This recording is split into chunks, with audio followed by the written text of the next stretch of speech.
Olá, queridos, amados e queridos e amados ouvintes e vocês que estão sempre sintonizados, né, com as nossas redes sociais. Eu queria deixar uma reflexão para a gente, né, que se encontra na Palavra de Deus, Lucas capítulo 24. Nós tiramos essa reflexão do texto de Lucas 24. Esse texto ele vai do versículo 13 até o 35, mas nós vamos deixar aqui somente alguns pontos que falam, e isso traz um ensinamento para a gente que está vivendo no mundo meio que como sem esperança, né? E a gente às vezes para a gente não se põe como aquele tipo de pessoa otimista, confiante, mesmo que as situações não sejam situações favoráveis, tá? Então, liga nas nossas redes sociais, vai lá no Instagram, Marcelo Dai, D-A-I, Marcelo Dai, tudo juntinho. Vai lá no Facebook, bota meu nome, Marcelo da Silva Dutra, e você vai estar acompanhando. E também a todos vocês que curtem o meu WhatsApp, e nós temos essa missão, né? Esse desafio de todos os dias lançar uma mensagem para você se edificar através das minhas experiências de vida, que estão sendo muito edificantes, né? Por falar nisso, hoje realmente eu botei o joelho no chão e orei por uma causa impossível e Deus me deu vitória.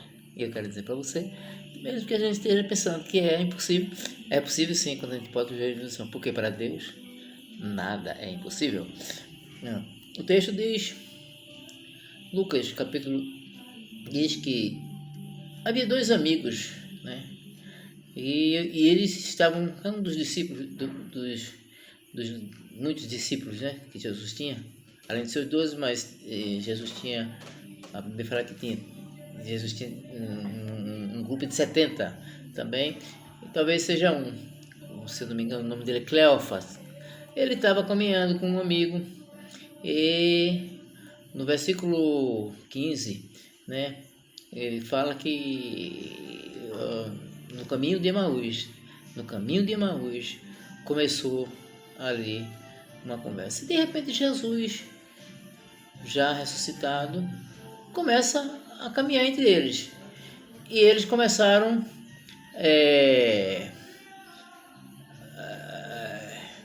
Jesus se aproximou, né? E o verso 16 que os olhos desses moços ficaram fechados a ponto de não reconhecerem Jesus. E eles todos ali conversando, mas eles não reconheceram que era Jesus que estava com ele, né?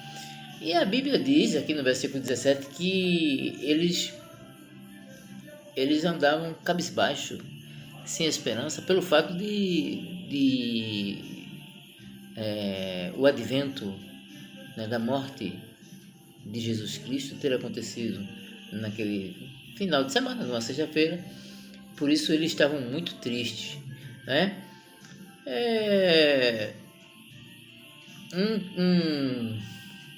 Um cenário, enquanto que muito parecido hoje com o que a gente vê, né? Quando muita gente está sem esperança, né? Com as circunstâncias que não favorecem uma vida feliz, uma vida próspera, como a gente gostaria que tivesse, né? Então, o texto vai discorrendo e no verso 5 a gente encontra uma advertência de Jesus às nossas incredulidades, às nossas, os nossos, as nossas forma, né, padronizada e meio que como adaptada, né, porque o homem não foi criado para isso. O homem foi criado para ter uma mente visionária, uma mente cheia de otimismo e de fé. E aqui Jesus dá aqui uma exortação, onde ele diz no verso 5, Jesus vai e disse: ó nécios e tardio de coração, para crer, vós sois nécios e tardio de coração, para creres nos profetas, né? Então, a Bíblia relata que, desde o Gênesis, né, que Jesus Cristo viria ao mundo para ser o Salvador da humanidade, né? Então, daí então aquela advertência que o texto traz, né? Quando a gente passa a viver com os nossos pensamentos voltados para as situações, para os conflitos e para as coisas que, humanamente falando, não tem mais saída, né? E muitas vezes isso acontece comigo e eu me dou de cara com situações em que realmente não é legal. E às vezes eu me questiono e isso me traz um mal terrível. Mas quando eu chego na presença de Deus, quando a gente entra em oração e que Deus revela que para Ele nada é impossível, né? Que Ele é um Deus que Ele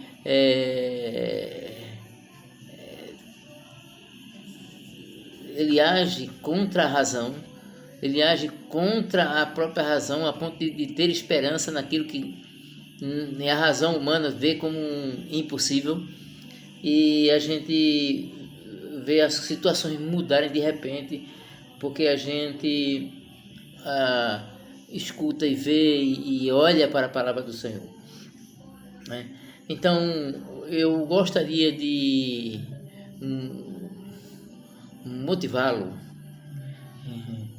de se inspirar nas palavras de Deus. Inclusive, né, nós precisamos saber, né, que a palavra de Deus ela é divinamente inspirada, que a palavra de Deus é viva. E se a gente acreditar nela e confiar, a palavra de Deus diz que para Deus nada é impossível. Então, eu, em meus testemunhos pessoais, muitas vezes eu olho e vejo as situações difíceis. Existe uma parede, um muro, um grande muro, que ele passa a servir de uma prisão, trazendo angústia, trazendo, às vezes, muitas vezes, temor, medo, às vezes deixando a mente confusa, as situações deprimentes, né? Onde que Deus não criou o homem para viver em depressão, né? Em ansioso, inquieto, e às vezes a gente mergulha dentro de um oceano de hostilidade. E quando a gente vai ver, a gente está cheio de mazelas e de mágoas em nosso coração. Daí a grande importância da gente ser liberto e ter uma cura na nossa alma, uma cura interior, uma cura divina. E às vezes a gente começa a compartilhar, irmãos, a gente começa a conversar e a gente começa a ver, as pessoas olham no olho da gente e falam logo que a gente está precisando de um psicólogo. E a gente vai, às vezes, até pensar besteira. E quem sabe até achar que a gente deve mesmo ir para as medicações. Nada contra isso, mas eu prefiro encurtar o caminho, através do caminho da fé. Eu me lembro muito de uma psiquiatra, hoje, ela psicóloga hoje falecida, minha querida amiga Flávia Pussa, uma mulher extraordinária. E ela, no meu seminário, ela dizia assim: é o seguinte, nós vivemos num mundo dominado pela razão, mas aonde a razão humana não consegue, chega a um limite, a fé entra em evidência, a fé entra, a fé aparece e resoluciona o nosso crer, confiar. E ultimamente eu tenho recebido muita revelação de Deus, dizendo para mim, para que eu continue perseverando, que eu continue insistindo, que eu continue acreditando, confiando, perseverando, mesmo que tudo esteja fora do devido lugar. Amém? Quero dizer para vocês que é uma alegria muito grande deixar a palavra de Deus em seu coração. E que você pode estar se pensando: ah, Marcelo, eu não tenho a fé que você tem, ou eu não sou cristão, não conheço a Deus. Olha,